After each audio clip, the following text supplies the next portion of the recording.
ദജ്ജാൽ. എന്താണ് നമ്മുടെ ഭാവനയിലെ ദജ്ജാൽ? ചിലര് പറയുന്നു അത് വ്യക്തിയല്ല, അത് പാശ്ചാത്യൻ ശക്തിയാണ്. മനസ്സിലായില്ല? ദജ്ജാൽ. പ്രിയപ്പെട്ട സുഹൃത്തുക്കളെ, നമ്മൾ എന്തിനാണ് ഊഹാപോഹങ്ങളിലേക്ക് കടക്കുന്നത്? നമ്മുടെ നേതാവ്, നമ്മുടെ ഹബീബായ മുത്ത് മുഹമ്മദ് മുസ്തഫ അവിടെ നമുക്ക് പഠിപ്പിച്ചു തന്ന ഒരു യാഥാർത്ഥ്യമാണ് ദജ്ജാൽ. അത് മാത്രമല്ല, എല്ലാ മാമിൻ നബിയിൻ ഇല്ലാ വഖദ് അൻദറ ഉമ്മതഹു അൽ അഅ്വർ അൽ കദ്ദാബ്. ഈ ലോകത്ത് വന്ന എല്ലാ നബിമാരും, പരിശുദ്ധ തൗഹീദിന്റെ പ്രബോധനത്തിന് നിയുക്തരായ എല്ലാ നബിമാരും ദജ്ജാലിനെ പറ്റി മുന്നറിയിപ്പ് കൊടുത്തിട്ടുണ്ട്. അതൊരു യാഥാർത്ഥ്യമാണ്. പ്രിയപ്പെട്ട സഹോദരങ്ങളെ, ഹദീസുകൾ നിരവധി ദജ്ജാലിന്റെ വിഷയത്തിലുണ്ട്. നമ്മുടെ ഹദീസിന്റെ ഗ്രന്ഥങ്ങൾ ഒരു അധ്യായം തന്നെ ദജ്ജാലിന് പറയാൻ വേണ്ടി അശ്റാത്തു സാഅയോടനുബന്ധിച്ച് കൊടുക്കപ്പെട്ടിട്ടുണ്ട്. നോക്കൂ, ദജ്ജാൽ എപ്പോഴാ പുറപ്പെടുന്നത്, എവിടെയാ പ്രത്യക്ഷപ്പെടുന്നത്, എത്ര കാലം ജീവിക്കും, എന്താ അവന്റെ ഫിത്നകൾ എന്ന് അള്ളാഹുവിന്റെ റസൂല് നമുക്ക് പഠിപ്പിച്ചു തരുന്നുണ്ട്. നമ്മുടെ ക്രൈസ്തവ സഹോദരങ്ങൾ ദജ്ജാലിനെ കാണുന്നത് ഭയത്തോടു കൂടിയാണ്. ആന്റി ക്രൈസ്റ്റ് കണ്ടോ, അവര് പറയുന്നത് ആന്റി ക്രൈസ്റ്റ് എന്നാണ്. നമ്മുടെ ക്രൈസ്തവ സഹോദരന്മാർ പറയുന്നത് കാട്ടുജീവി എന്നാണ്, നിഷ്ഠൂരൻ എന്നാണ് ദജ്ജാലിനെ പറയുന്നത്. പ്രിയപ്പെട്ട സഹോദരന്മാരെ, മുത്തുനബി പറഞ്ഞു, ഇന്നഹു ഖാരിജുൻ ഖല്ലാ ബൈന ശാമി വൽ ഇറാഖ്. അവൻ പുറപ്പെടുന്നത് ഖല്ലാ എന്ന സ്ഥലത്താണ്. ഷാമിന്റെയും ഇറാഖിന്റെയും, സിറിയയുടെയും ഇറാഖിന്റെയും ഇടയിൽ ഖല്ലാ എന്നൊരു സ്ഥലമുണ്ട്. അവിടെയാണ് അവൻ പുറപ്പെടുന്നത്. ലുബ്സുഹു ഫിൽ അർളി 40 യൗമാ. ഭൂമിയിൽ 40 ദിവസം താമസിക്കും. യൗമുൻ കസന. ഒന്നാമത്തെ ദിവസം ഒരു കൊല്ലത്തിന്റെ നീളമാ, രണ്ടാമത്തെ ദിവസം ഒരു മാസത്തിന്റെ ദൈർഘ്യമാ, മൂന്നാമത്തെ ദിവസം ഒരു ആഴ്ചയുടെ ദൈർഘ്യമാ. വസായിറു അയ്യാമിഹി കഅയ്യാമിക്കും. മറ്റു ദിവസങ്ങൾ നിങ്ങളുടെ ദിവസം പോലെയാ. അപ്പോ സഹാബത്ത് ചോദിച്ചു, അവൻ പുറപ്പെട്ടു ഒന്നാമത്തെ ദിവസത്തിന് ഒരു കൊല്ലത്തിന്റെ ദൈർഘ്യമാണെങ്കിൽ ഞങ്ങളുടെ നമസ്കാരം 5 നേരം നമസ്കരിച്ചാൽ മതിയോ? അവിടെ നിന്ന് പറഞ്ഞില്ല,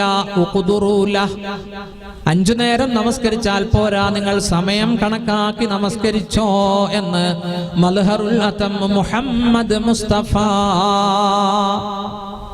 നോക്കൂ, അവൻ ഭൂമി മുഴുവനും സഞ്ചരിക്കും. ഭൂമി മുഴുവനും സഞ്ചരിക്കും. ഇരു ഹറമുകളിൽ അവന് പ്രവേശനമില്ല. മക്ക മദീനയിൽ പ്രവേശനമില്ല. ഒരു റിവായത്തിൽ ബൈത്തുൽ മുഖദ്ദസും എന്നും വന്നിട്ടുണ്ട്. മക്കയുടെയും മദീനയുടെയും ഓരോ പാതയിലും റോഡുകളിലും ഈ 2 മലക്കുകൾ ഊരിപ്പിടിച്ച വാളുമായി അവനെ പ്രതിരോധിക്കുമെന്ന് മുഹമ്മദ് മുസ്തഫ. ദജ്ജാൽ പുറപ്പെട്ടാൽ മക്ക മദീനയിലേക്ക് നോ അഡ്മിഷൻ. അവന് കറക്കാൻ പറ്റൂല. മലക്കുകൾ ഊരിപ്പിടിച്ച വാളുമായി നിൽക്കുകയാ. അവൻ പേടിച്ചോടുമെന്നാണ്. പ്രിയപ്പെട്ട സഹോദരന്മാരെ, അവനെ കണ്ടാൽ ഫമല്ലകിയഹു മിൻകും, നിങ്ങളിൽ നിന്ന് ആരെങ്കിലും ദജ്ജാലിനെ കണ്ടാൽ ഫൽയഖറ ഫവാതിഹ സൂറത്തുൽ കഹ്ഫ്. സൂറത്തുൽ കഹ്ഫിലെ ആദ്യത്തെ ആയത്തുകൾ ഓതിക്കൊള്ളട്ടെ.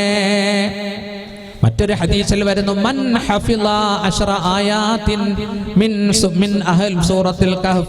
സൂറത്തുൽ കഹ്ഫിലെ ആദ്യത്തെ 10 ആയത്തുകൾ ആരെങ്കിലും ബൈഹാർട്ടാക്കിയാൽ ഉസിമ മിനദ് ദജ്ജാൽ, ദജ്ജാലിന്റെ ഫിത്നയിൽ നിന്നും അഭയം തേടുമെന്ന് മുഹമ്മദ് മുസ്തഫ. കണ്ടോ, മറ്റൊരു ഹദീസിൽ കാണാം, പർവ്വതങ്ങളിലേക്ക് കയറിയാലും രക്ഷപ്പെടാം. ലയഫിറന്നാസു ഇലൽ ജിബാൽ. പർവ്വതങ്ങളിലേക്ക് ദജ്ജാൽ വരുമ്പോ ജനങ്ങൾ ഓടിക്കേറുമെന്ന. അള്ളാഹു നമ്മളെല്ലാം കാത്തുരക്ഷിക്കട്ടെ. പ്രിയപ്പെട്ട സഹോദരന്മാരെ, അങ്ങനെ ദജ്ജാൽ ഭൂമുഖത്ത് കുഴപ്പങ്ങൾ നടത്തുകയാണ്. ഹദീസിൽ വരുന്നുണ്ട്, അവൻ പല അമാനുഷിക സംഭവങ്ങളും കാണിക്കും. അവൻ ആകാശത്തോട് പറയുമ്പോൾ മഴ പെയ്യും. നോക്കൂ, അവൻ മരണപ്പെട്ടവരെ ജീവിപ്പിക്കും. ഒരുപാട് അത്ഭുതങ്ങൾ അവൻ കാണിക്കും. അവൻ രംഗത്ത് വരുന്നത് റബ്ബാണെന്നും വാദിച്ചുകൊണ്ടാണ്. അവന്റെ പിന്നാലെ ജൂതന്മാർ അനുഗമിക്കും. 70,000 ജൂതന്മാർ അവനെ പിൻപറ്റുമെന്ന് ഹദീസിൽ വരുന്നുണ്ട്. ദജ്ജാൽ പുറപ്പെട്ടു കഴിഞ്ഞാൽ സത്യവിശ്വാസികളിൽ നിന്നും ഒരു സത്യവിശ്വാസി അവന്റെ മുന്നോട്ട് ചെല്ലുമ്പോൾ അവന്റെ കിങ്കരന്മാരായ പട്ടാളം തടഞ്ഞു വെക്കും. ഹദീസാണ്, പട്ടാളം തടഞ്ഞു വെക്കും. ദജ്ജാൽ പറയും, അവനെ എന്റെ അടുത്തേക്ക് വിടൂ. പട്ടാളക്കാർ അവനെ കൊല്ലാനൊരുങ്ങും. അപ്പോൾ ദജ്ജാൽ പറയും, എന്റെ അടുത്തേക്ക് വിടൂ. അങ്ങനെ ആ മനുഷ്യനെ ദജ്ജാലിന്റെ അടുത്തേക്ക് വിടുമ്പോൾ ദജ്ജാൽ ചോദിക്കും, അവമാ തുഅ്മിനു, നിനക്ക് വിശ്വാസമില്ലേ ഞാൻ റബ്ബാണെന്ന്? എനിക്ക് മനസ്സിലായി, അന്തൽ കല്ലാബ്, നീ കള്ളനാണ്, നീ മിഥ്യയാണ്. എന്റെ പ്രവാചകൻ പറഞ്ഞ ലക്ഷണങ്ങൾ നിന്റെ ദേഹത്തുണ്ട്, നീ റബ്ബല്ല. നോക്കൂ, ആ സമയത്ത് ദജ്ജാൽ അവന്റെ കിങ്കരന്മാരോട് പറയും, ഈ മനുഷ്യനെ ഊരിപ്പിടിച്ച വാളുകൊണ്ട് 2 പിളർപ്പാക്കണം. അങ്ങനെ ആ മനുഷ്യന്റെ നെറുകന്തലയിൽ വാള് വെച്ചുകൊണ്ട്, അതാ ഈർച്ചയുള്ള വാളുകൊണ്ട് ഛേദിക്കുകയാണ്. 2 കഷ്ണങ്ങളായി അദ്ദേഹം നിലത്തേക്ക് വീഴുകയാണ്. അവരുടെ ഇടയിലൂടെ ദജ്ജാല് കടക്കും. എന്നിട്ട് ആ മനുഷ്യനെ എഴുന്നേൽപ്പിക്കും, വീണ്ടും ജീവിപ്പിക്കുകയാണ്. നിനക്ക് വിശ്വാസമുണ്ടോ ഞാൻ റബ്ബാണെന്ന്? അപ്പോൾ ആ മനുഷ്യൻ പറയുന്ന ഒരു വാക്കുണ്ട്, വല്ലാത്ത വാക്കാം, എനിക്കിപ്പോൾ കൂടുതൽ വിശ്വാസമായി, നീ കള്ളനാണ്, എന്റെ ഹബീബായ മുത്ത് നിന്നെപ്പറ്റി പറഞ്ഞിട്ടുണ്ട്. വീണ്ടും നിഷേധിക്കും. യതഹല്ലലു വജ്ഹുഹു, ആ മനുഷ്യന്റെ മുഖമിങ്ങനെ പ്രകാശിക്കുമെന്ന് മുഹമ്മദ് മുസ്തഫ. ദജ്ജാലിന്റെ ക്രോധം വർദ്ധിക്കും. വീണ്ടും ദജ്ജാൽ അയാളെ കൊല്ലാനൊരുങ്ങുമ്പോൾ അതിന് കഴിയുകയില്ല. അല്ലാഹു ശിരസ് മുതൽ അദ്ദേഹത്തിന്റെ നെഞ്ചുവരെ പടച്ചവൻ മുറിയാത്ത രൂപത്തിൽ സംവിധാനിക്കുകയാണ്. മുത്തുനബി പറയുകയാണ്, ഫഹുവ അഅലമു ഷഹാദതൻ ഇൻദ റബ്ബിൽ ആലമീൻ, അല്ലാഹുവിന്റെ അടുക്കലുള്ള ഏറ്റവും മഹത്തായ രക്തസാക്ഷിത്വമാണ് അദ്ദേഹത്തിന് കിട്ടിയത്. അങ്ങനെ 2ാം വട്ടവും അയാൾ നിഷേധിക്കുമ്പോൾ ദജ്ജാൽ അദ്ദേഹത്തെ പിടിക്കുന്നു. അതാ ചുരുട്ടിക്കൂട്ടി ദജ്ജാലിന്റെ നരകത്തിലേക്ക് ഇടുന്നു. അല്ലാഹു അത് സ്വർഗമായി മാറ്റുകയാണെന്ന് മുഹമ്മദ് മുസ്തഫ.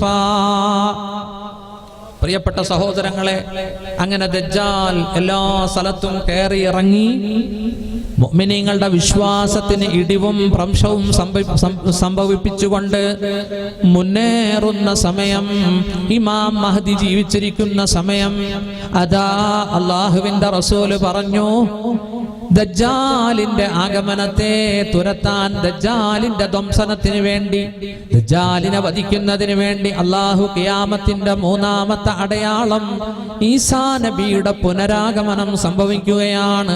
സൂറത്തു സുഖ്റുഫിൽ അല്ലാഹു പറഞ്ഞു, 61ാമത്തെ സൂക്തം, വഇന്നഹു ലഇൽമുൻ ലിസ്സാഅ ഫലാ തംതറുന്ന ബിഹാ വത്തബിഊനി ഹാദാ സിറാത്തും മുസ്തഖീം. വഇന്നഹു ലമീർ മടങ്ങുന്നത് ഈസാ നബിയിലേക്കാണ്. വഇന്നഹു ലഇൽമുൻ ലിസ്സാഅ, ഖിയാമത്തിന്റെ അടയാളമാണ് ഈസാ നബി. അല്ലാഹു പറയുകയാണ് ഖുർആനിൽ, ഹദീസിൽ വരുന്നു, യൻസിലു ഈസാ ഇബ്നു മറിയമ, ഈസാ നബി ഇറങ്ങി വരും, ഇൻദൽ മനാറത്തിൽ ബൈളാ ശർഖിയ ദിമഷ്ക, ഡമാസ്കസ്, സിറിയയുടെ ക്യാപിറ്റൽ സിറ്റിയാണ് ഡമാസ്കസ്. ഡമാസ്കസ് പട്ടണത്തിന്റെ കിഴക്ക് ഭാഗത്തുള്ള മസ്ജിദിന്റെ വെളുത്ത മുനാരത്തിൽ ഇറങ്ങും ഈസാ നബി. മഹ്സൂദത്തൈൻ ബൈന മഹ്സൂദത്തൈൻ, ഒരു മുണ്ടും ഒരു തട്ടവും ധരിച്ചുകൊണ്ട്, മഞ്ഞ കളർ ഉള്ള 2 വസ്ത്രങ്ങൾ ധരിച്ചുകൊണ്ട്, വാലിഅൻ കഫൈ അലാ അജ്നിഹത്തി മലക്കൈൻ, 2 മലക്കുകളുടെ തോളിൽ കൈവച്ചുകൊണ്ട്. ഹദീസിൽ കാണാം, താടി തലമുടിയിൽ നിന്നും തുഷാര ബിന്ദുക്കൾ ഇറ്റിറ്റു വീഴുന്ന അവസ്ഥയിൽ ഈസാ നബി അലൈഹിസ്സലാം ഇറങ്ങി വരും. ആ സമയത്ത് ഇത് ഉഖീമത്തിസ്സലാ, നമസ്കാരത്തിന് വേണ്ടി ഇഖാമത്ത് കൊടുക്കപ്പെടുകയാണ്. നോക്കൂ, ഒരു റിവായത്തിൽ ഈസാ നബി ഇമാമത്ത് നിൽക്കും എന്ന് വന്നിട്ടുണ്ട്. മറ്റൊരു റിവായത്തിൽ ഇമാം മഹദി കൈകെട്ടി കഴിയുമ്പോൾ ഈസാ നബി പ്രത്യക്ഷപ്പെടും. ഇമാം മഹദി ഈസാ നബിയുടെ ആഗമനം തിരിച്ചറിഞ്ഞുകൊണ്ട് പുറകിലേക്ക് മാറാൻ പോകുമ്പോൾ ഈസാ നബി ആംഗ്യം കാണിക്കും, അങ്ങ് തന്നെ ഇമാമത്ത് നിൽക്കണം. റിവായത്തുകൾ പല രൂപത്തിൽ റിപ്പോർട്ട് ചെയ്യപ്പെട്ടിട്ടുണ്ട്. അങ്ങനെ സഹോദരന്മാരെ, പ്രബലമായ റിവായത്തിൽ സുബഹിയാണെന്ന് വരുന്നുണ്ട്, ആ നമസ്കാരം ഒരു റിവായത്തിൽ അസ്റാണെന്നും വരുന്നുണ്ട്.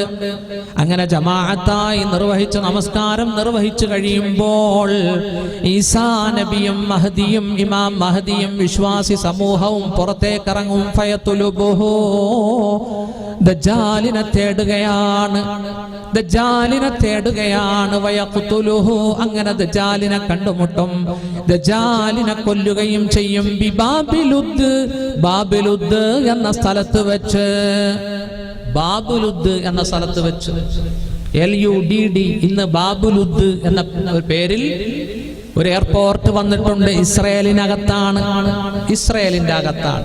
ഇസ്രയേൽ എന്ന് പറഞ്ഞ രാജ്യമില്ലല്ലോ, ഫലസ്തീനായിരുന്നു മുസ്ലിമീങ്ങളുടെ രാജ്യമാണ്. മുസ്ലിമീങ്ങളെ ഇറക്കി വിട്ടിട്ട് ലോകത്തിന്റെ എല്ലാ ഭാഗത്തു നിന്നുമുള്ള ജൂതന്മാരെ കൊണ്ടുവന്ന് കുടിയിരുത്തിയത് 48-ൽ അമേരിക്ക, ബ്രിട്ടൻ, ഫ്രാൻസ്. ഫലസ്തീൻ ഇഷ്യൂ ഇവിടെ ജനിപ്പിച്ചതും ഇന്നും അത് ചൂടാറാതെ നിർത്തുന്നതും ലക്ഷക്കണക്കിന് മുസ്ലിമുകളെ കൊന്നൊടുക്കുന്നതും സുഹൃത്തുക്കളെ അമേരിക്ക, ബ്രിട്ടൻ, ഫ്രാൻസ്. 48-ല്. നമ്മുടെ രാജ്യത്തിന് സ്വാതന്ത്ര്യം കിട്ടിയത് 47-ല്. ഫലസ്തീൻ ഇഷ്യൂ പറയുന്ന പുസ്തകങ്ങളുണ്ട്, മേടിച്ച് വായിച്ചു നോക്കി. ഇന്നും അത് തുടരുകയാണ്, ഇന്നും അത് തുടരുകയാണ്. നോക്കൂ, പുതിയ അമേരിക്കൻ പ്രസിഡന്റ് എന്താ പറഞ്ഞത്?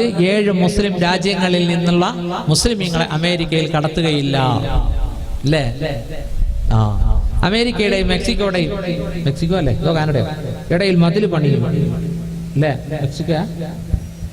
ഡൊണാൾഡ് ട്രംപ് എന്ന് പറയുന്ന വ്യക്തി, നമ്മളൊക്കെ വിചാരിച്ചു അയാൾ അമേരിക്കയിൽ വരൂല, ഹിലാരി ക്ലിന്റൺ ആയിരിക്കും വരിക, കാരണം ഇത്ര വർഗീയവാദി, ഇത്ര വംശീയവാദി. പക്ഷേ അദ്ദേഹത്തെ ജയിപ്പിച്ചു. കൃത്രിമമായി ഇടപെടലുകൾ ഉണ്ടായി, മീഡിയകൾ ഒരുപാട്. റഷ്യ വരെ പണിപെട്ടു എന്നാ അമേരിക്കയിൽ ട്രംപ് വരാൻ. പോട്ടെ, അതൊക്കെ പോട്ടെ, അതൊക്കെ പൊളിറ്റിക്സ് അല്ലേ. പ്രിയപ്പെട്ട സഹോദരന്മാരെ, 48 മുതൽ പുകഞ്ഞുകൊണ്ടിരിക്കുന്ന ഇഷ്യൂ നോക്കൂ. അവസാനം ആ ഇഷ്യൂവിനെ പറ്റി അല്ലാഹുവിന്റെ റസൂല് പറഞ്ഞു, ഉംറാനു ബൈത്തുൽ മഖ്ദിസി ഖറാബു യസ്രിബ.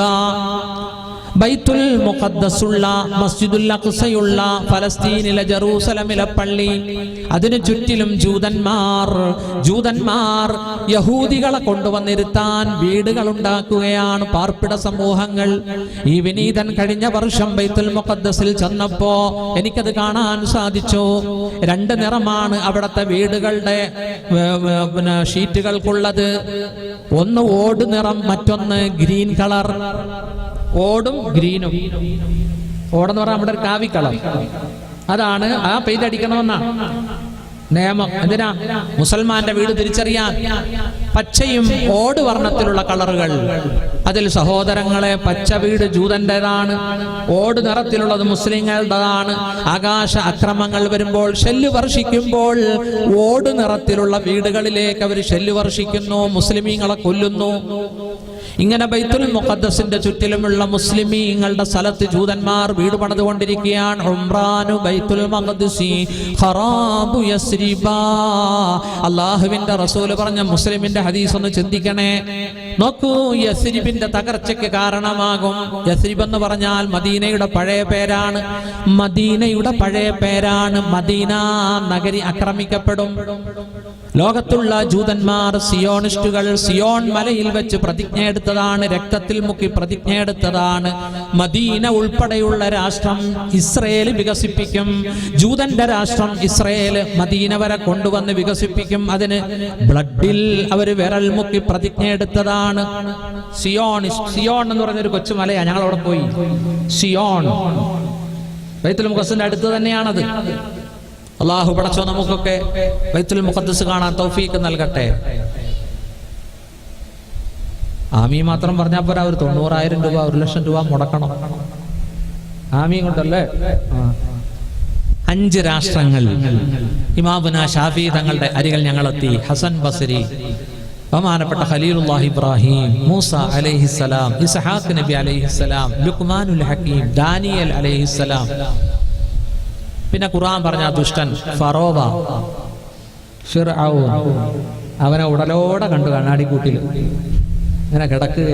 എംബാം ഒന്നും ചെയ്തിട്ടില്ല, എംബാം ചെയ്യേണ്ട ആവശ്യമില്ല. അള്ളാഹു പറഞ്ഞു, അൽയൗമ നുനജ്ജീക ബിബദനിക്, എടാ നിന്നെ ഇന്ന് ഞാൻ രക്ഷിക്കും. ലിതകൂന ലിമൻ ഖൽഫക ആയ, ശേഷം വരുന്ന ധിക്കാരികൾക്ക്, സ്വേച്ഛാധിപതികൾക്ക്, ഹിറ്റ്ലർ പോലുള്ള ആളുകൾക്ക് നീ ഒരു ഗുണപാഠമാകണം. ജനങ്ങളെ അടക്കി ഭരിക്കുന്ന സ്വേച്ഛാധിപതികൾക്ക് നീ ഒരു ഗുണപാഠമാകണം. ഫറോവയെ കണ്ടു, ഹാറൂനിന്റെ കൊട്ടാരം കണ്ടു.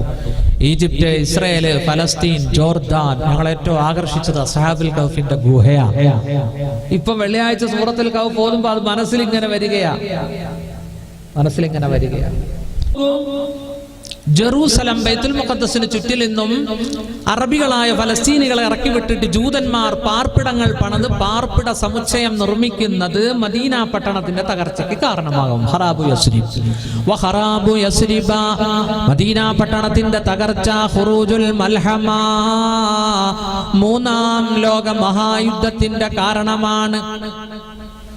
സുഹൃത്തുക്കളെ, മൂന്നാം ലോക മഹായുദ്ധം നടക്കുമെന്ന് ഹദീസിലുണ്ട്. ജൂത ക്രൈസ്തവർ ഉറപ്പിച്ചു വെച്ചിരിക്കുകയാണ് ആർമഗഡൻ യുദ്ധം.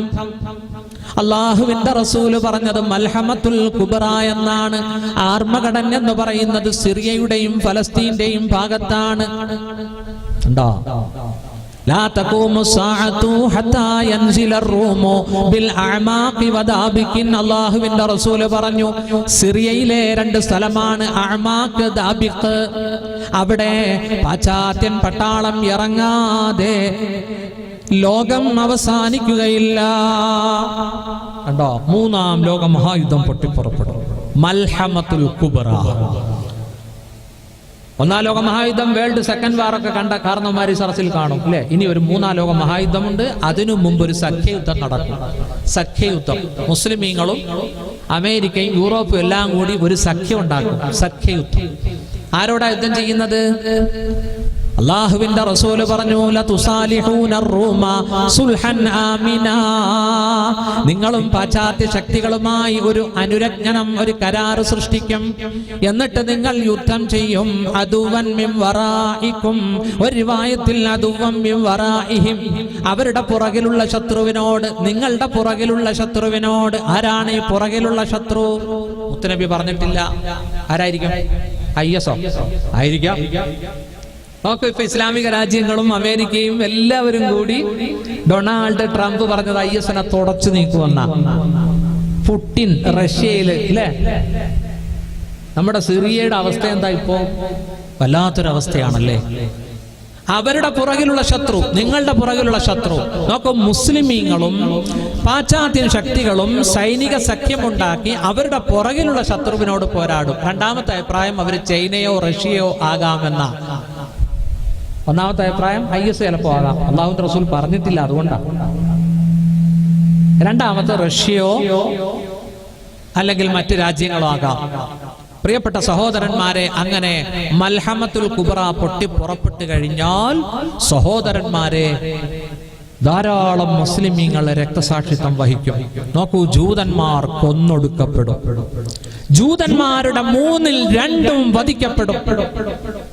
അവരുടെ രാഷ്ട്രം, അവർക്ക് ഡെഡ് ബോഡി അടക്കി തീരാൻ തന്നെ 7 മാസം എടുക്കും. അവരുടെ നാടൊന്ന് ദുർഗന്ധത്തിൽ നിന്ന് ശുദ്ധീകരിക്കാൻ. കാരണം ഡെഡ് ബോഡികൾ കബറടക്കാൻ തന്നെ 7 മാസം എടുക്കുമെന്ന് മുഹമ്മദ് മുസ്തഫ. അന്നൊരു പക്ഷി പറന്നാൽ, ഡെഡ് ബോഡികളുടെ മുകളിലൂടെ ഒരു പക്ഷി പറന്ന് ചത്തു വീഴും. അത്രമാത്രം മയ്യിത്തുകൾ കൂമ്പാരമാകും. ആ ഹദീസുകളൊക്കെ പറയാൻ സമയമില്ലാത്തത് കൊണ്ട് ഞാൻ ചുരുക്കുകയാണ്. മൂന്നാം ലോക മഹായുദ്ധം മൽഹമത്തുൽ കുബ്ര.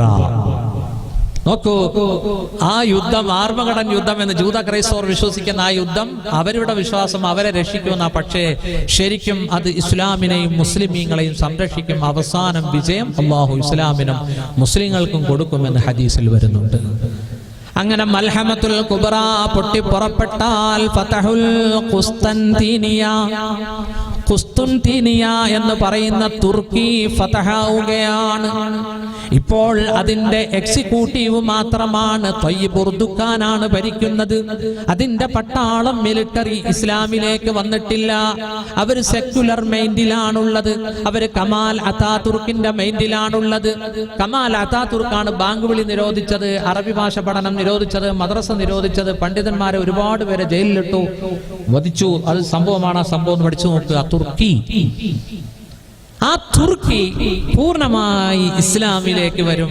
ആ തുർക്കി ഫതഹാക്കാൻ പോകുന്ന സൈന്യത്തിന്റെ കയ്യിൽ ആയുധമില്ലെന്ന് മുഹമ്മദ് മുസ്തഫ. അവരുടെ ആയുധം ലാ ഇലാഹ ഇല്ലല്ലാഹ് എന്ന ദിക്റാണെന്ന് ഹദീസിൽ വരുന്നുണ്ട്. തുർക്കി ഓരോ ഭാഗം കീഴടങ്ങും.